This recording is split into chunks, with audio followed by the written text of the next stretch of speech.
how to print Excel sheet with grid lines.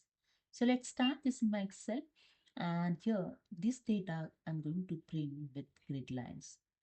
To print this data, just click on the File tab, then click on the Print options, and here the print preview showing. And the second way, I just click on the back, and second way, you just press the shortcut key Control P to print preview. Okay. So here you can see the preview. In preview, there is no any grid line showing. Okay. For that, just click on the page setup option. Okay. Here the page setup dialog box is open. Then click on the sheet tab, and in sheet tab in print option, just click on the grid lines option. Just click on this box. Okay.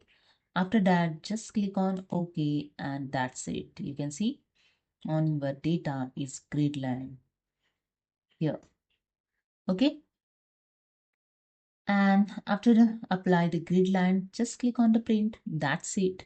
Hope you understood. If you like this video, please subscribe. Thank you so much.